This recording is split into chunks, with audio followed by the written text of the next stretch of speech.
L'image du cognac, fruit d'une double distillation issue d'un terroir de tradition viticole, traverse les modes et les aléas sans broncher.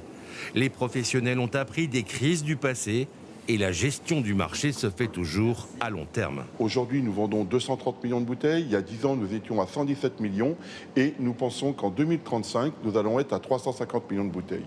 Et pour pourvoir à ces 350 millions de bouteilles, eh bien, il faut les prévoir aujourd'hui.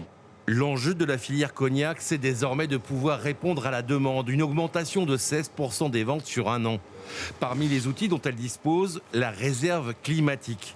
Ces cuves inox stockent de l'eau de vie mise de côté lorsque les rendements sont élevés, des hectolitres débloqués sous autorisation lorsque les récoltes sont moins bonnes, car le cognac ne craint pour l'instant que de mauvaises conditions météo.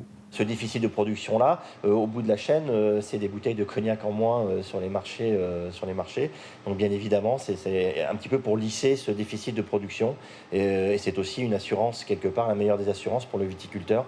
C'est une réserve en cas d'aléa. Parmi les autres leviers pour maintenir un niveau de production suffisant, les réserves de foncier sur l'appellation cognac.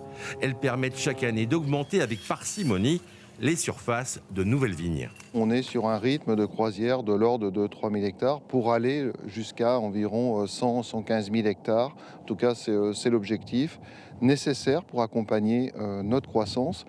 N'oublions jamais qu'à chaque fois que nous ne sommes pas sur les marchés, ce sont d'autres spiritueux qui prennent notre place. En 2020, le cognac représentait à lui seul en valeur presque un quart des ventes de vins et spiritueux français dans le monde.